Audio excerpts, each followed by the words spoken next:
Today on Talk About That, I suddenly crave grapefruit juice and wonder how many worship leaders on stage is too many. Meanwhile, John tries to straighten his teeth and finds out he's way shorter than he thought he was. Plus a conversation about liturgy, church traditions, and whether the Apostle Paul would have been the early church version of Simon Cowell. Today's episode is not sponsored by Cured Ham, 100% more popular than diseased ham. Let's go.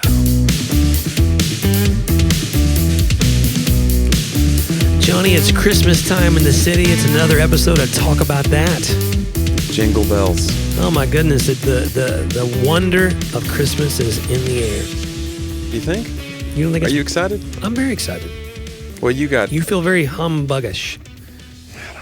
Yeah. This commercialization of the holidays. That's what people want.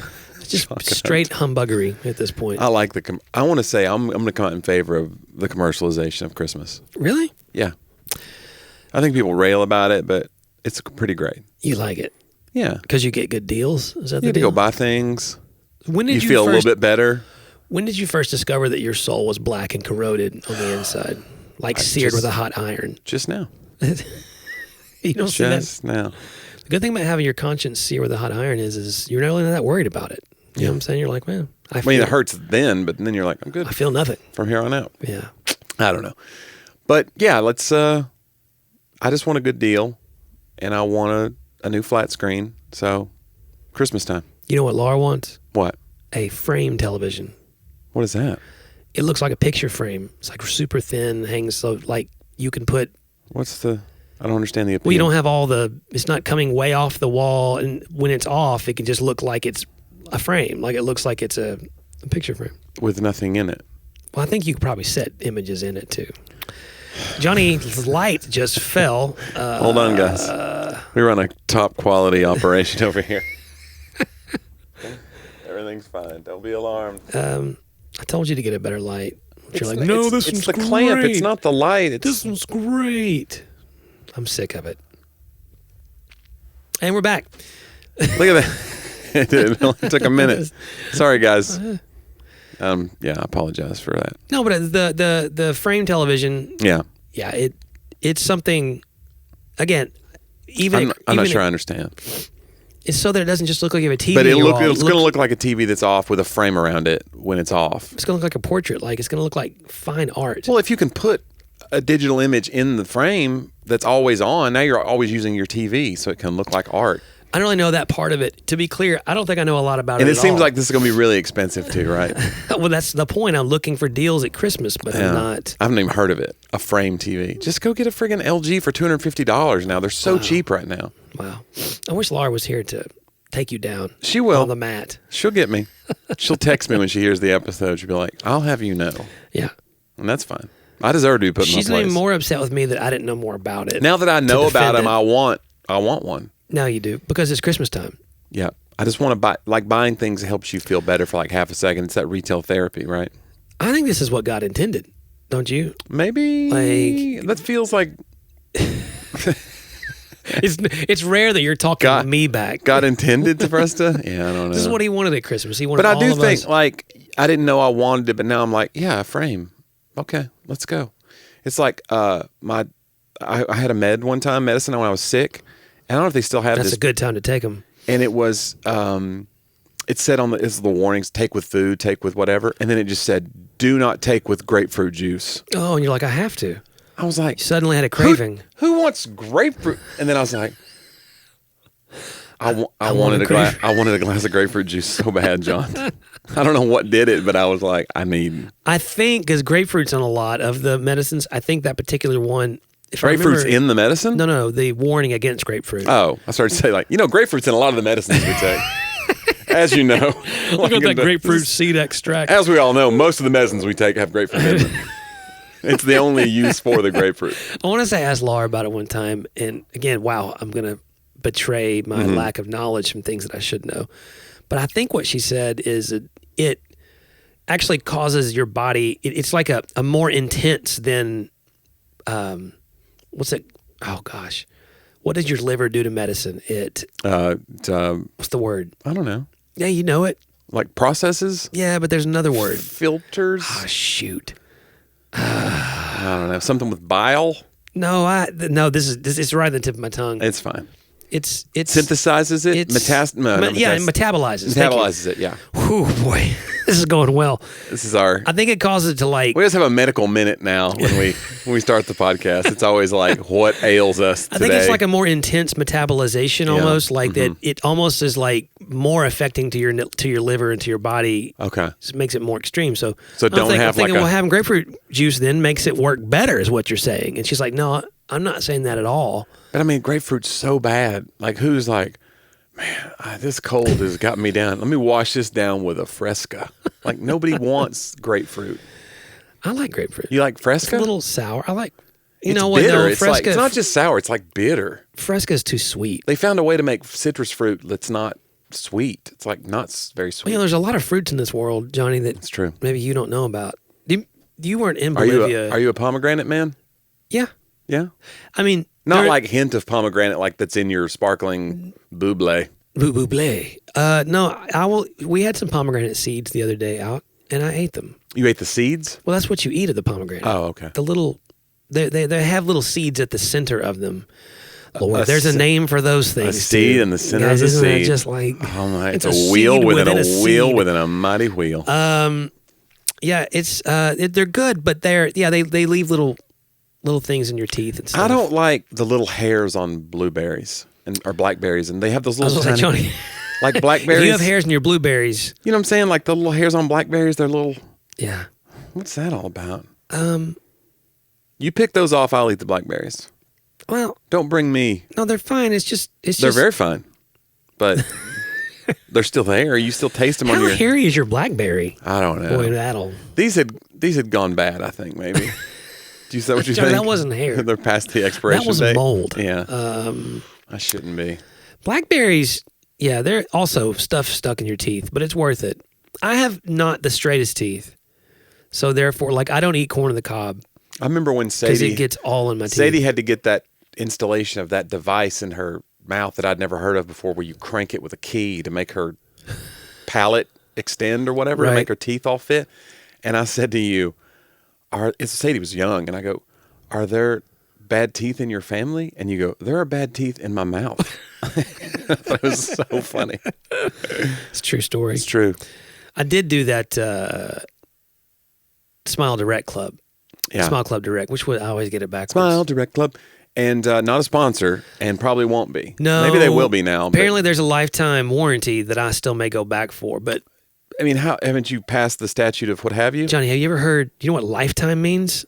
There's no statute. But you didn't do the thing. No, I did. I went all the way to the last one they gave me, and I was so tired of ordering new ones because they kept sending me the wrong ones and stuff. Yeah. And then COVID hit, and I was tired of sticking my hands in my mouth because I was, trying not to get sick. So I just let it go. What I remember about it is trying to do episodes, and you were determined to wear it during the episode. You're supposed to wear it all day. And you were talking like, "Oh, sweet, let's do a podcast." Like, it was so obvious it was in. You're like, "Dude, you can't tell us in. Let's just do the show." You can tell it's in. No, man, here's the deal. Let's just start the show. Like, this is not going to work. You just tried to sell me. It's like you're trying to sell me a used car. Right. You're just like, no, this is totally natural. I talk this way. It's like you just spit all over me. It was like I was listening to myself right then. Wow. Yeah. That was a good impression of you? Lifelike. Yeah. That was like you at age 8 or something. I'm not going to lie, guys. I'm not trying to take down this company. No. And those of you who do it's a lot of money, too.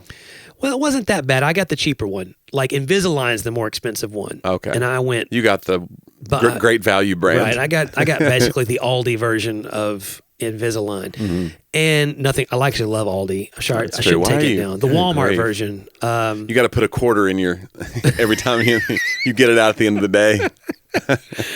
Hey, can I just borrow your quarter? Yeah. Do you ever just like... Hey, keep the quarter, and then someone hands you the quarter? I don't. I go in there knowing that I'm not going to buy a bunch of stuff, and I don't get a buggy at all. Wow. And then I end up just carrying. Why do you do that? I'm stupid. Because you don't want to take a quarter? No, it's just I don't go in there. We go in there just looking around because we're there to look for whatever. Gosh, but Curry finds all this. They have gluten-free stuff there that Curry loves, so we end up I'm just holding it all. Guys, and then I get a box Get a buggy, man. Yeah. Like I've been fired from my job. I'm carrying it out. Well, again, Aldi, we would love to be a sponsor because they're amazing. That's true. But Smile Club Direct or Direct, Smile Direct Club, whatever one it is. I just Mm-hmm. I'm sure it'd be for Invisalign as well. So they kind of brought me in because they said, now you could possibly only wear them at night. And I was like, okay.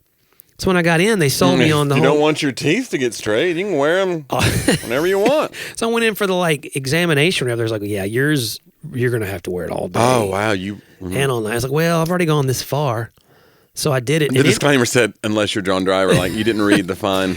I hated it. Yeah, I hated. Does it hurt? It's just uncomfortable. It's well, you're not supposed to be able to drink anything but just water. Yeah, I drank coffee all day. You're supposed to brush your teeth after every meal. So I'm often at a restaurant. So you're breaking the rules anyway. No, I would you're generally admitting. No, you said I wouldn't drink coffee. No, I'm saying I just couldn't. I had to take them out to drink coffee. I see. So you're taking coffee away. And then we would be eating at Longhorn or whatever, where we eat. I have to go in and brush my teeth in Longhorn. Yeah, like you're at a truck stop. Gosh, I was like, this is not, I think I'd rather have crooked teeth. It's worked out for me okay, right? I mean, no, it's not worked out. Yeah. You think, if I had hair and straight white teeth. Hold on. I would be a senator right now, I think. I can't even imagine. Could you imagine? I don't think the world's ready. No. I think God we're knew. probably better off. Yeah. To not have that. We would not want to version know. of John Driver. And if I was 6'2", I really do think. How tall are you now? What are you, 5'8"? Wow. Just kidding. I'm 5'9". I'm not too far off of that. Are you really? I thought you were 5'10". Well, my whole life. You think you were under the guy? So somewhere in 8th grade, I got measured at 5'11" and a half in gym class. Somebody lied to you and you've believed the lie. I lived on my driver's license everywhere. It was always 5'11", 5'11" and a half. And then a couple years ago, because we were always measuring Sadie and stuff. Maybe you were standing up straight then and now you hunch. That could be it. I don't know. Maybe you've lost I was being measured with shoes on. I don't know what it was. Oh, true. That's true. You're wearing gym shoes. And so we measured me and I was 5'9". And I lost a couple inches of confidence from my soul. You know what I'm saying? It was oh wow, this whole time I've been thinking, why did I wish I never would have found out. It's a whole different world now. I'm just kidding. It's really not that different. No, I couldn't have had any less confidence than I had already. I just find the people who are over 6 foot have more. I don't know. Because you're a tall guy and I'm 6'4". You're maybe the one example of someone who's not that successful who's taller. You know what I'm saying? I'm the exception that proves the rule. Hurtful. Thank you. I appreciate that. Allow me to retort. There's a bleep button. That's true. Over here, because we're trying on our Rodecaster Pro, our really fancy board over here. Right. We're trying to do some extra patching. To figure out how to get sound effects and stuff to come. Because we have the sound effects in our ears, but I have to actually go back and put them back into the track afterwards. Not in our ears, like we're hearing voices. No. That's what I hear. At night, I hear it. As I'm sleeping. But as I was searching, there's a bleep button. Oh yeah. Which I think bleep buttons are hilarious. Yeah. I saw Fallon the other night. I forget.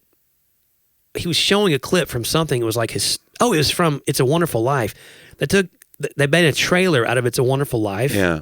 But they made it they kept just dropping out random words and it made it sound like they were cursing or whatever. What's the horror? Not the horror. The action. A Violent Christmas. Yeah. Violent Night. Violent Night. Thank you. Yeah. A Violent Christmas. A very violent Christmas. Well, they were doing the same thing. Hey, this is a new trend now for Christmas movies. Right. So they took It's a Wonderful Life. And made it edgy and gritty. Right. And it was at the end. He's like, I hate you all, you idiot. And they just bleeped the last one where he didn't actually cuss. And yes, it was very funny. I think we could do that a lot. Yeah, just if you put a bleep in it, you can let your mind wander as to what was said. And then what's great is it actually, you're bleeping, but you're actually bringing out the dirty-mindedness of the listener. That's what's great. I'm telling you that. Because now they're inserting it. It's your own mind that's dirty. That's right. So when you hear a bleep, you put a bad word in there and giggle, that's on you. That's the gospel. Man. That's what listen, it's not necessarily, but yeah. I don't know. Speaking of the gospel, are you going to be here Sunday? Are you preaching? I don't know if I should answer that. Maybe you should answer first. Well, I may have to be out of town, but I'm trying to decide with, Yes, I'm preaching. Are you really? Last night I picked up Sadie from youth group. I'll try to make it if you're gonna preach. I No, don't it's fine. I don't let you down, No, John. it's fine. We'll because we're gonna go out of town probably, but I'll wait until after. It's just gonna disappoint you. This is Advent. It's gonna be. I love Advent, but come on. It's a real deal. So Sadie gets in from the car. I go, what'd you talk about tonight? She goes, hope. I go, oh, you're doing Advent? She goes, no. Yeah. I go, it was like last week on peace. She was like, maybe. I was like, I think you're doing Advent. He's just not calling it that. Yes, I'm preaching on love this week. It could be, you could make it trendy, like do the trendy, like you don't really have an Advent, you want to have like a manger things, like you do the trendy, whatever pop culture thing. That's what I love about Advent is it's not trend. It's supposed to be, especially for we Protestants of the non-liturgical persuasion. Not we. Oh, the wee little Protestants. No, the we Protestants. Yes. Of like the non-liturgical persuasion. Yes. Okay. Like this is the one, like this is where we get to join with church history and Christians around the world. Right. Because often I like it. Evangelicals, ex-evangelicals, people of that persuasion they don't have any like tradition. There's no to like pull anchoring. from. Yeah. Yeah. So I like Advent because it's like, oh, this is when, I think I said it like this in the first week, Jonnie. Advent is like a global table, a 4-course meal, which we all come to the same table around the world once a year to eat. Come on now. And at Easter we do it too, but that didn't really work. I think it's always a 4-course meal, except for other denominations. Like, I don't like this. Do you have any other options? Like that's denominationalism. I'm sorry. Love, joy, peace, and hope is not. I like the tablecloth, but do you have? I can't eat this. That's what we normally are. Wow. So you're saying you don't do that at Advent? You all dig in. We're all going to eat hope today. That's beautiful, as it were.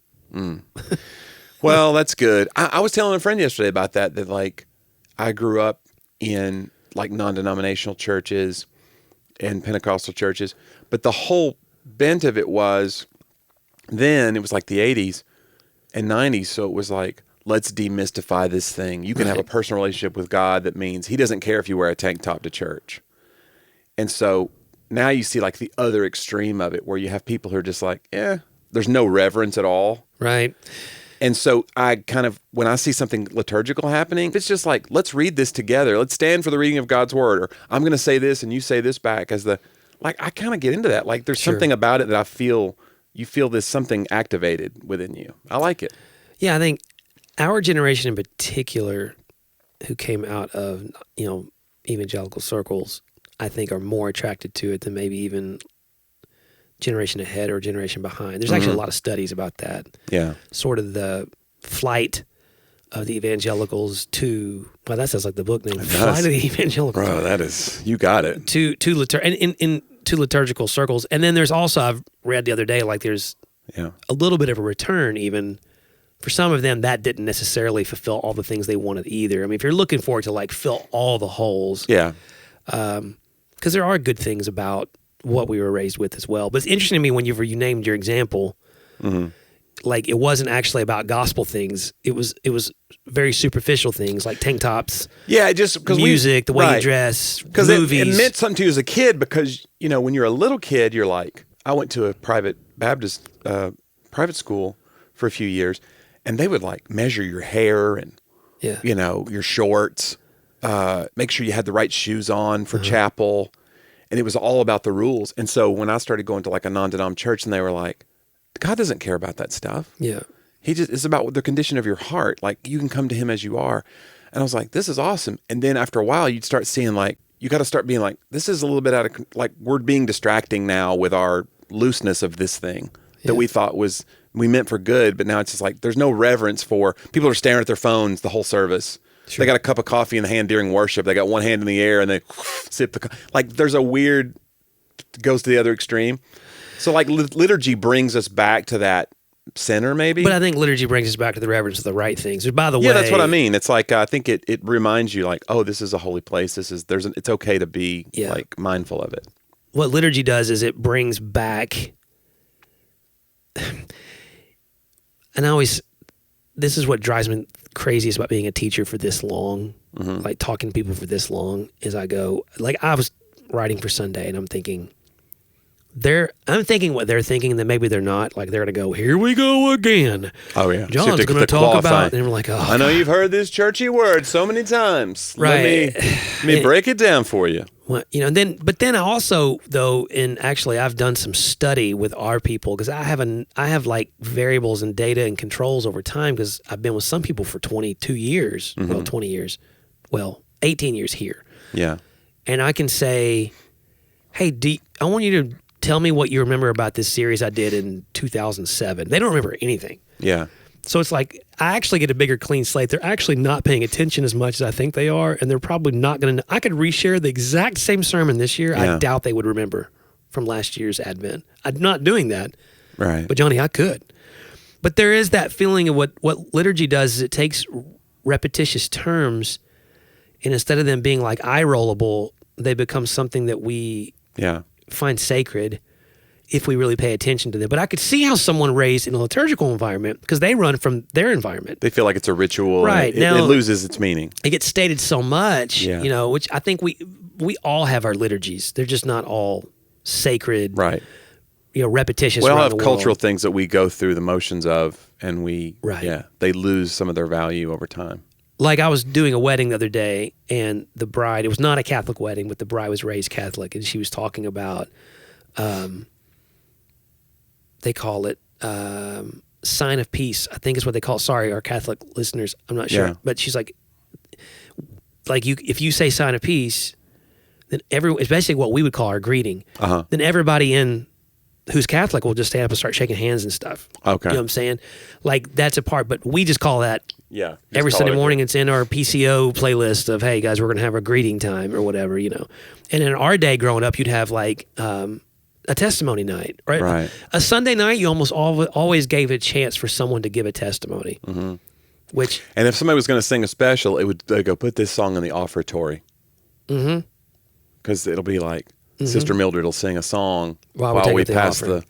And you would give in relation to the quality of the song being sung. So. I like what you did with that high note, Sister Mildred. Here's an extra 5. Here's an extra 5 for Jesus. Yeah. Right. Yeah. Yeah. I don't know if that's. I don't think that happened. But Sister Mildred was awful, but bless her heart. Did you remember? I've heard pastors talk about how they know which minister on staff when they do the offertory, because we don't do now an offering. Oh, they can tell by the level of giving? Right. Oh, wow. And that really kind of creeps me out a little bit. Like, hey, get this guy. We get bigger offerings when he takes it up, because he knows how to really motivate It could just be them. like what time of the month people get their checks and stuff, too. You don't know. No, I'm telling you, there's guys who like... They know how to milk it. Well, yeah. I mean, we know the guys. This feels really creepy. We used to play camps and stuff all the time. I don't love there'd be an this. offering at the end. Yeah. And they'd tell the kids. Do churches still do pass the plate? Like most churches now, it's a very QR code-ish. I'm sure online, auto draft. Ours is a QR code, and we have a giving kiosk. Oh, right. Where you could drop in if you want, or you could use your phone if you want, and there's a QR code on the screen if you want to give. But we don't even we usually mention it. A robot patrols the... It holds you upside down and shakes you. Is that all you got? We remember that at camp, you were probably there, someone was taking up an offering for the evangelist at the end. Yeah. And they were like, kids, I want you to leave here. Right. I want you to take nothing home. I mean, give everything you got. Yep. And so I had this kid who'd given everything they got. Yeah. So we're driving on the way home back to Knoxville, and we pulled over at we always stopped at Fazoli's, because we would have a breadstick eating contest at Fazoli's. Youth group. Yeah. And we're driving home, and like this kid's like, Pastor John, I don't have any money for lunch. I'm just going to skip it. I was like, okay, where's your money? And they were like, well, he said to give everything we had to God. Yeah. I was like, hey, if you remember correctly, I gave you that money before camp started. You gave everything that I had to God, and now I got to buy your lunch. Won't that preach? And I did, and I think that girl actually won the breadstick eating contest. Redemption. So it all had a good ending. Yeah. But it was just interesting how like there is an art in certain circles of the way you take up an offering, and I don't know if I want to be that, because it was like a good thing, like, yeah, he can really take up an offering, and you're like, yeah, but gross, you know what I'm saying? Unless it's like, now look, if we're, because right now we're sponsoring an organization called Crisis Aid, and we're going to work with them a lot this next year. And we're specifically helping to rescue girls in East Africa from the red light districts out of sex trafficking into their program. They've rescued a lot so far. Their goal is rescue 15,000. It's an unbelievable program. Hey, if someone can talk about that and have that, then I'm all for it. Listen, so I guess it all can be that. Yeah, things cost money, and this is good work. And I do a ton of fundraisers where I use comedy, and then they go, "Can you do the plea? Can you do an appeal?" Yeah. And I try to help, and and so I try to weave in a little bit of that. And that's not piss me off. Anybody, it's going to be really cynical about that. It's going to be like, oh, this guy's going to manipulate this crowd now that he's made them laugh. No, this is like, I'm giving them an opportunity to share in this thing. I agree. I retract all the previous statements. Yeah, John. But I see what you mean about like when somebody's going to be like, oh, so-and-so can really take up an offering.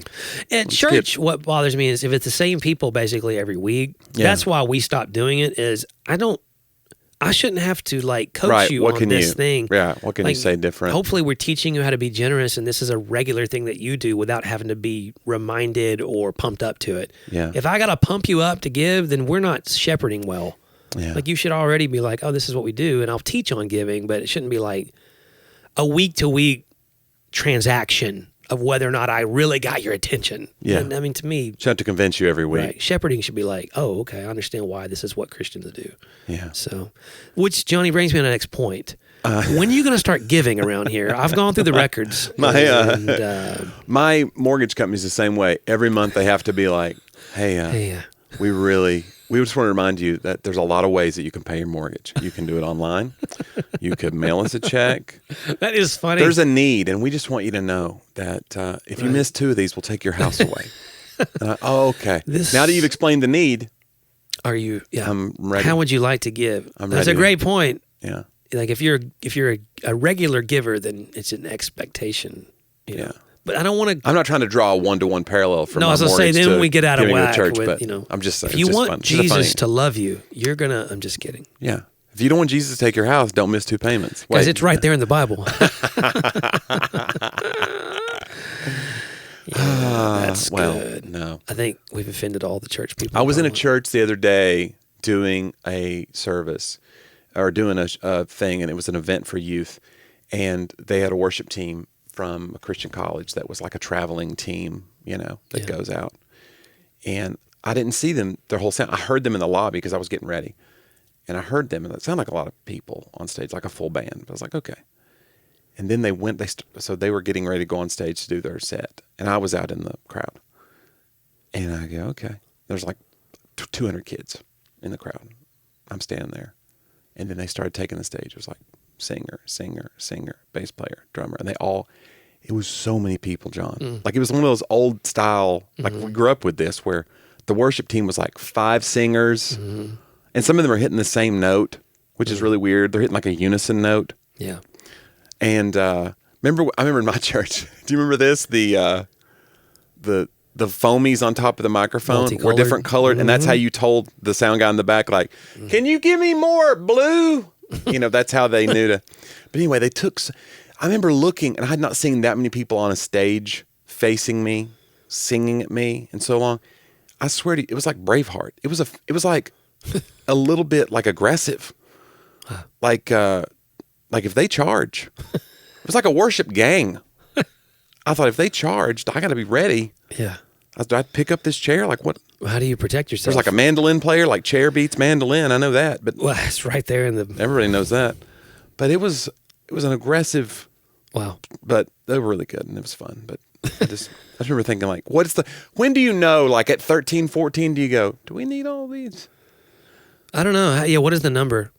Yeah. What's the number where you go? Your worship team's probably too many people. Well, if they're college, they probably had tried out. Yeah. Maybe they're all filling a role, and that's fine. Yeah. There's always a place for you. Come on, guys. Except on the worship team. One guy's playing the triangle. Bing, ba-ding, ba-ding, bing, bing. I don't miss the job of managing the worship team. I love playing with the worship team. Yeah. I love the camaraderie. Did you have to all. fire people ever? I don't think I ever fired, but you just getting people to sign up is hard. You're constantly getting applications. Oh, okay. Generally, but not for the things you really have a vacancy for. Right. What I really need is a really good lead guitar player, usually. or two. Like I need a rotation of them. I need Yeah. a good rotation of keyboard players. Like we need that every time. I need a good rotation of drummers. And then a rotating drummer like Newsboys. Right. I need it like going in circles. I need sound men and women. Come on. We need men of sound minds. Come on now. And women. But like, the deal is everybody wants to sing. That's what everybody wants Right. to do. And we're not that kind of team generally that has, like I said, 8 microphones. We used to be. Yeah. And it's just, I don't know. And I always felt like and if anyone's listening from our past church experiences, like, I am not, you know me, if you've been in our church, I'm not qualified to determine who's a good and not a good vocalist. Like, I am a very below average vocalist. John, don't be so humble. No, I'm not being humble. You've heard it. Like, I like playing instruments. Yeah. I like worship leading. That's Sure. fine. It's probably the pastoral side. And I like singing harmonies and backups. And like, I can grab a verse here and there or whatever is fine. And I think harmonies are going to be where if I add any value, I might be able to do something not distracting there. Otherwise, I'm distracted by my singing the whole time. So like when people are applying, I'm like, I don't like, this is one of those moments in church where I go, I didn't get into being a pastor for this. Mm-hmm. To tell someone whether or not I think they can sing or not. Crush their dreams. Whether or not, and you're in Nashville, most everybody can sing. Like they're very talented. But, so you have to, we do ask that all of our, so we went away from like a bunch of people on the stage and more to like, okay, we're going to have 2 people singing every week and they're going to be the leader and the co-leader and they're going to switch off kind of thing. Mm-hmm. But you got to at least be able to pick out harmonies on your own. Like, do you sing harmony? Now you're already asking some qualifying question. And then nowadays it's like, you have to be like, hey, can you send me a video of you doing this? Like, oh, wow. You can't just put somebody. Got to put them on an audition. And then you got like, you think the Apostle Paul and them were like worried about auditioning singers? But I do. But wouldn't that be, man, that's a great video. Yeah, I How do. Paul would have auditioned singers. So I get the feeling he would have been a little rude. You think? Paul seemed like a no-nonsense kind of guy. I get the feeling he was a Simon Cowell before there was Simon Cowell. Don't you think? Paul is Simon Cowell. Again, the video ideas are... Don't you think that there's a chance that he, like, if there was ever, like, anybody was being trifling in church, it seems like he called him out a lot in those letters. He's writing a letter to the Corinthians. He's like, get over yourself. What are you, worshiping idols again? Stop it. What are y'all doing So you think he would have put up with somebody like... I do, actually. My theory of Paul, Okay. because he said it, is He did have Timothy around. He had grace for Timothy, who was just a kid. So maybe he would have more patience with people who are trying to get it right. Paul did this thing that I understand. Okay. Where he would hypothesize the criticisms of his reader. Yeah. And go ahead and beat them to the punch. Yeah. And so he would often say what he thought they would be thinking about him before they could do it. Right. And one of the things was he would say, you like to act, you're saying over there, well, he's really strong in his letters, but when he's here, he's real timid and weak. Mm-hmm. That's something he actually said. And then he even said, I forget to which church, that when I came to you, I came in sickness. He says in one letter, I came in sickness. In another, he says, I came in fear and trembling, like not in great persuasive words. I actually think he was a very lowly, humble person. But more in his letters, it read harsher. Right. And when they were in relationship and all, and he didn't have time to be there to do that. And when he was writing back, he just cut to the punch of like, wait. Yeah. He cut to the chase. Right. Cut to the punch is different. That's a whole different thing. He pulled his punch. He didn't pull punches. He cut to the chase. Thank you. Yeah.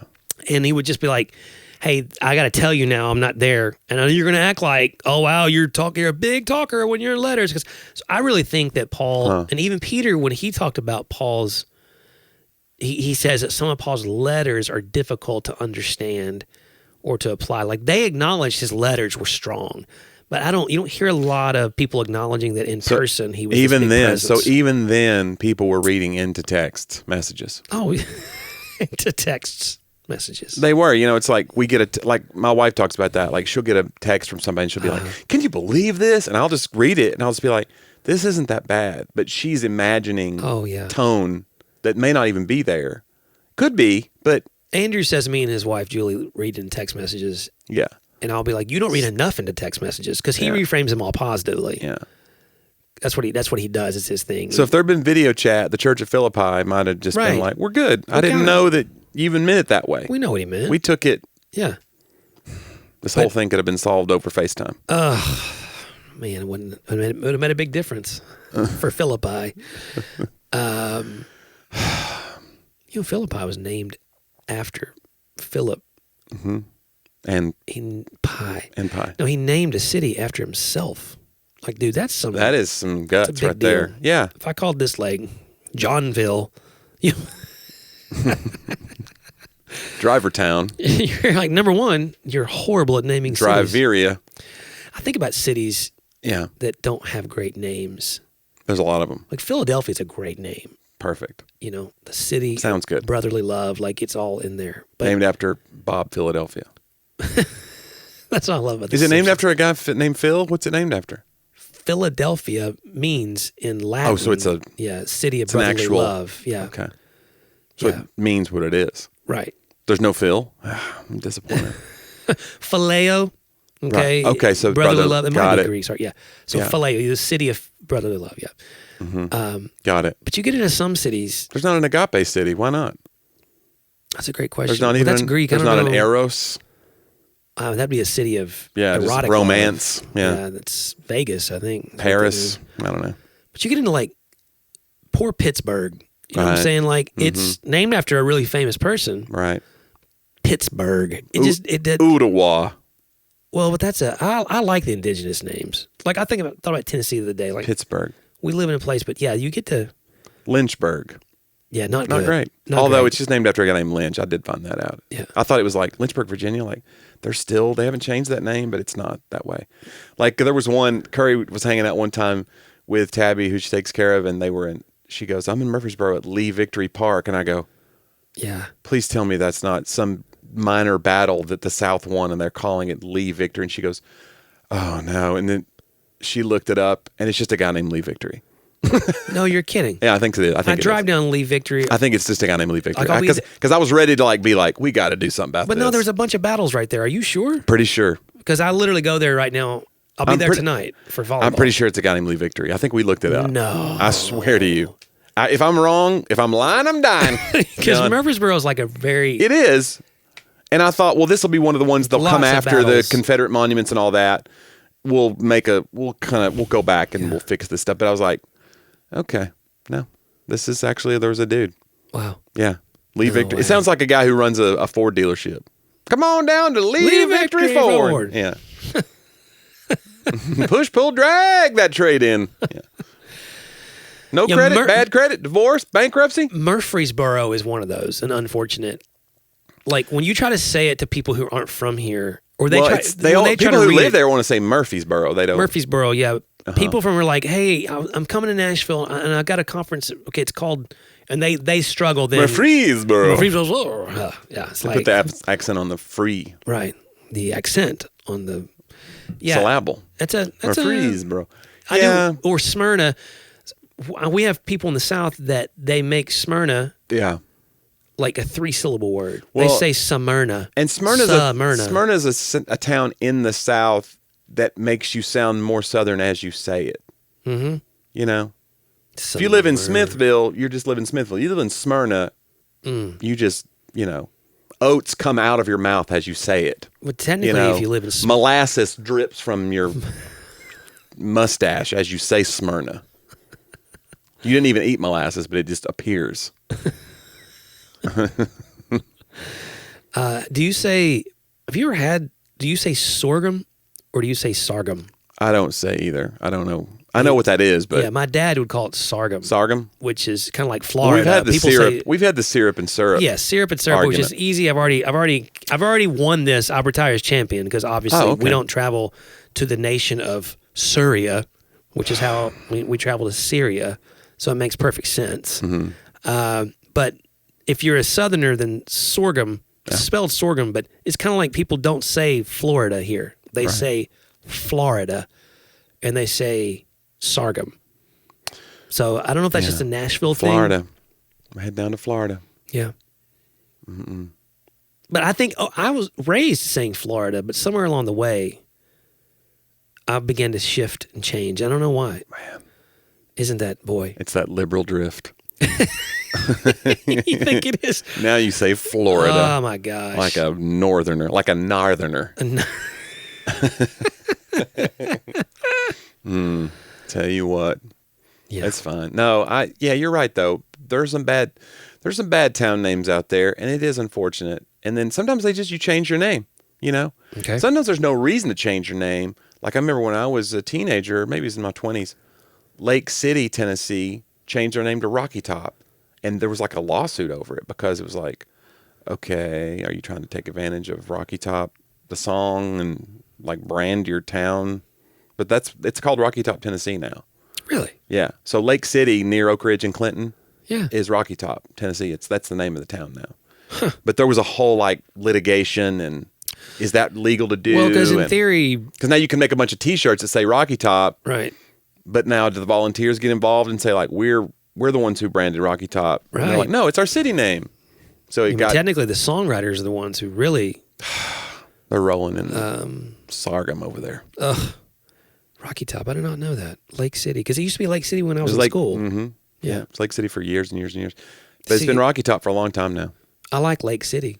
Yeah, what's wrong with Lake City? Why would you even? That's not like it's not like it's got some weird racist roots or some offensive. It's literally backstory. a city. It's a city with a near lake. a lake. I mean, I think maybe the lake dried up. Maybe that's what it was. They're like, we can't call it Pond City. Like it was getting so small. Puddle City. Yeah, Puddle Town. Get out of here. Well, we live in an interesting place, Mount Juliet, but there's no mountain here. No, we're not on a mount per se. We are the highest elevation in Mount Juliet here in this parking lot. It's windy up here. Do you know that to be? I just think it is because it's always windy. So this is not like you really know that. No. Because you made a definitive geographical statement. I think the actual Mount Juliet is the top of Cheddar's. You just climb, you stand on the top of Cheddar's restaurant and you go, and you scream Drago. I do know that that I believe it's named after an Irish village. Ireland. Yeah, mm-hmm. Yeah. There's somebody that lived here visited, and then they came back. And were I thought it was like somebody immigrated here. And maybe it reminded them of a place in Ireland. Huh? So they named it. Somebody when I was at Home Depot, they were an assistant manager, and they were Scottish, and they said, "I said, where are you from in Scotland?" And they said they were from a town in Scotland called Paisley. Huh. And I said, oh, and they go, that's where you get the whatever. Like they came up with that horrible design. Paisley's that weird amoeba-looking design. You see it on old like guys' ties and stuff. Uh-huh. Vests and things had the Paisley little amoeba designs. And he goes, and then it's literally been years and years and years. And like 10 years ago, I thought, I wonder if he was just like ribbing me, like if that's not real. I've never looked it up. And there's no way to know. There's no way to know, yeah. I mean, but if he was, that's a long play for a joke. If he was like, I'll tell this kid I'm from Paisley and that we came up. I'm from Plaid, Belgium. And if you ever seen a plaid like tablecloth or a shirt, we did that. That's us. And I go, that gotta even sound like he's from Belgium. How convincing was the guy? He was, but he's also kind of a guy that was a practical joker a little bit too. So I feel like that if anybody should have a radar for this, it should be you. Yeah, but it was Number down one, you're then. super cynical. I was in retail then, so everything was dead inside. Yeah, inside you were like I was not ready. I was talking about that the other day about how I've not worked in customer service or retail in 20 plus years. And it's just, I don't even know if I would have especially now, like today's consumer. Yeah. That's just the crazy doorbuster, rude Karen people. Yeah. I can't imagine being a waitress or I worked as a cashier at Home Depot, and I wasn't good then. I had no right to be as just aloof as I was. But now I would just be, even if I went into it with today's mindset, it's like, let's take care of these customers. I think they would just whittle me down into a nub by the end of a shift. I'm not ready. I have a lot of respect for people that work customer service. It's hard. It's really hard. I have a lot of respect for teachers as well. No, not me. Okay. I think cashiers should make more. Teachers should make take the money from the teachers and give it. Yeah. Well, they get 3 months off. I'm just kidding. We were meeting Sorry, with teachers. We love you. Some people from Sadie School when talking, and I was like, I think we should bring back. There should be like an analog movement in education. Okay. Because there's actually a lot more cheating in school these days. Oh, the reason is your technology is so. Like there's apps you can just take a picture of the problem and it'll give you the answer. Oh, it's not even that. Have you seen this new AI stuff that you can do because there's an AI thing they're trying to sell me on the other day for blog posts where you can copy and paste a blog post, and it will automatically spin it around the AI washing machine and reword it. And now you've got your blog post that can't be accused of plagiarism, but it's totally plagiarized. So that's the next phase. It's like, I wrote my paper on Alexander the Great, but did I? Or did I? And it just spits out. We just gave millions of people. Yeah. I don't know how to get to the AI thing. I just know that it's out there. Jonnie. Yeah, that's true. They do. Yeah, I think. But analog, you're right, though. It's going to be just like, what's the beans and the slider and what's that called? Abacus. Abacus. We'll just do the abacus. There's an abacus for the Rabicus. Rabicus. No, I don't want all. Like I think you can still go in and submit your answers online if you want, but they have to work it out on paper. But there is something great about show your work. Just fill in a bubble sheet, man. Fill in a bubble sheet. It's a good day. What's a bubble sheet? Like a Scantron, like a bubble sheet, like your ACT. Number 2 pencil. Yeah. Were number 1 pencils that bad? Seriously. Could y'all not redeem number 1? Like, just call the number 2 a number 1 pencil and stop. And how many jokes were made about his test is number 2? You know what I'm saying? Like you just set them up. That's the old joke. You can't do that. How does your math teacher get rid of constipation? He works it out with a pencil. It's a number 2 pencil. Number 2 pencil. Yeah. He has to show his work and carry the remainder. That's not okay. Come on, guys. That's a family show. Yeah. That would have been something you would have pitched to one of our videos years ago that Andrew would have said no to. I do that joke if I am doing a youth event sometimes. Really? Because if I'm like 6th graders, I got to make a 6th grader laugh. I say, like, people always ask me, like, when did you know you were funny? And I say it was 6th grade math. And I tell that joke that my buddy told the joke of, when does Mr. Wilson does he get rid of constipation? And I go, I don't know. And then he goes, he works it out with a pencil. And I go, okay.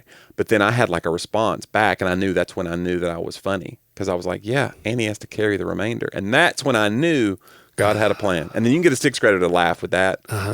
And then the leaders will be like, now we'll never. We're going to hear this joke 1,000 times. Right. And they're like, well, we'll never have him back. But it's worth it. Yeah. Because then you never have to do a youth event again. I love youth events. No, well, maybe you do. You love youth. I do.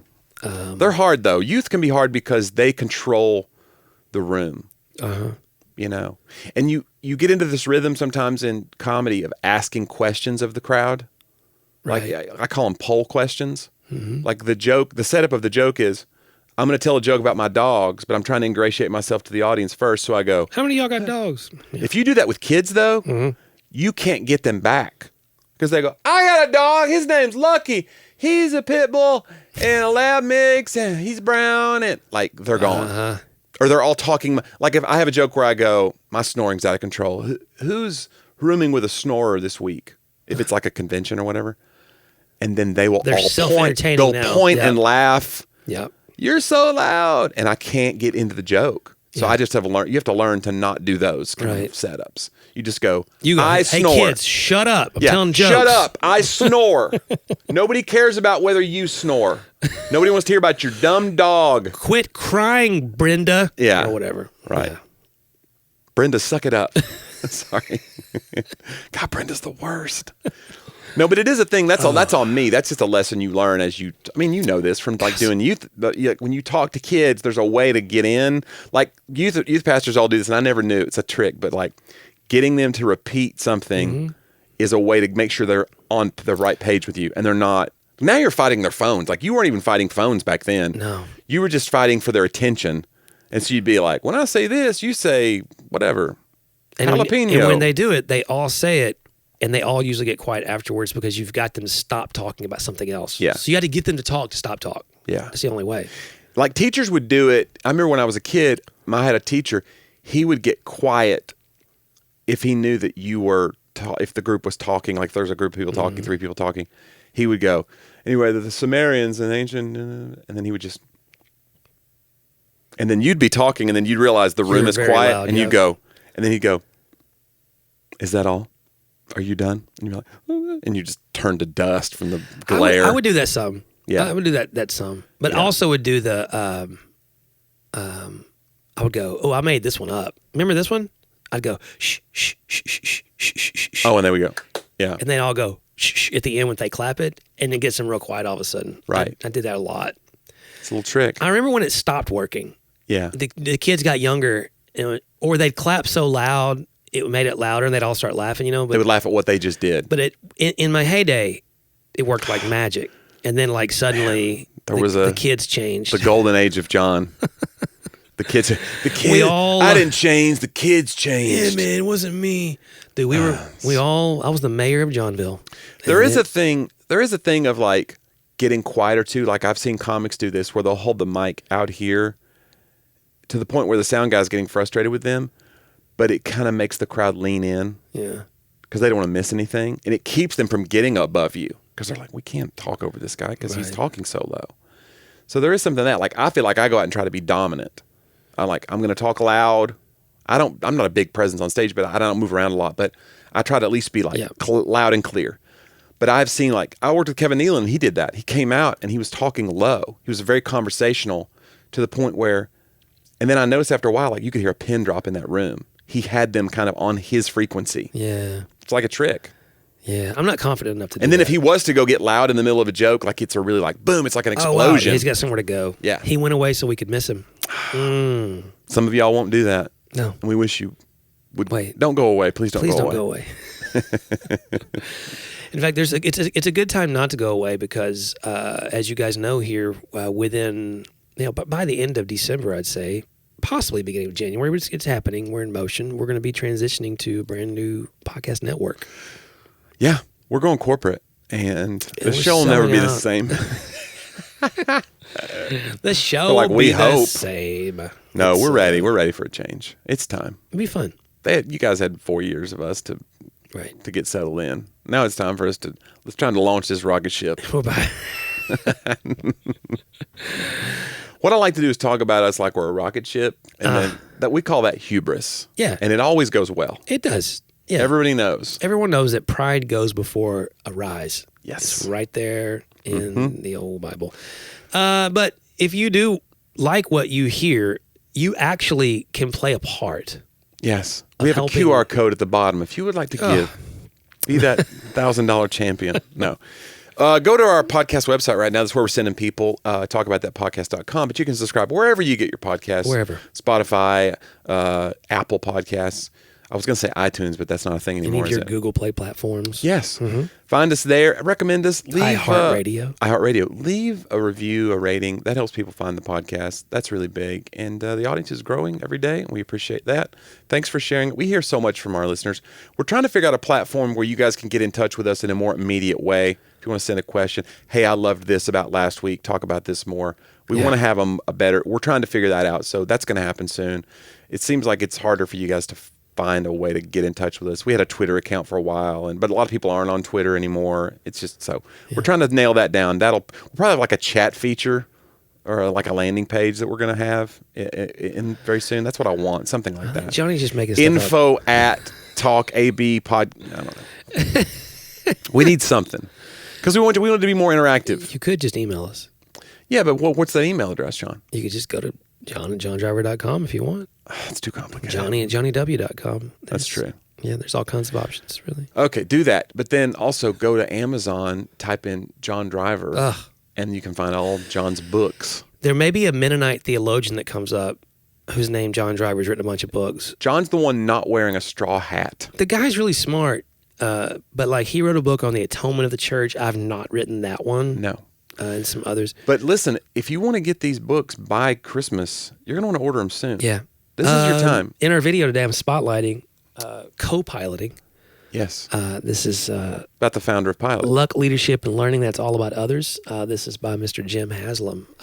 And I'm spotlighting that book because this week's his birthday. His 92nd birthday is this week. And Mr. Haslam's an amazing guy and probably does more good in terms of helping people in the world through their foundations and what they do, even for the University of Tennessee, than anyone. And just through Pilot gas stations. Yeah. Well, I do like Pilot gas stations. Donut and a coffee. They got that coffee machine that grinds it while you wait, automatically. It's great. So I always send Mr. Haslam a picture. I got to start drinking coffee.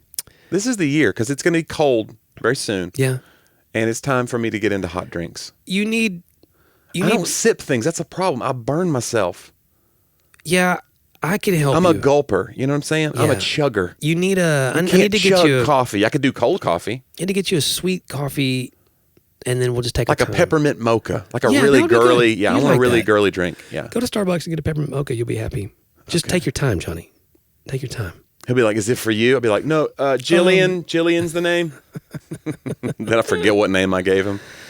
You should also check out Johnny's comedy. You can just go to his Linktree, man. Linktree/Johnny, Jonniw. Yeah, Find and all we're kinds putting of out stuff. 2 or 3 new clips a week, and it's been really cool. And it's starting to kind of catch fire a little bit. I've had a couple of clips go viral that Yeah, the he kids really are is. talking about, so that's pretty cool. Listen, I had not seen. If you've not seen Johnny's joke on the The new fish clip tank. about the church drummers. Oh Yeah, my gosh, that's out there now. My wife showed it to me, and I was like, It invaded her feed, and she was like, Right. "I got to see this. You got to see like it." Johnny's too." my best friend. I didn't even know about this joke. I had to hear it from my wife, and then me and Johnny I'm got a big sorry. fight, and it was I'm like, so sorry. But no, it's really, really great. So go follow Johnny on all of the various platforms. Do 'cause that.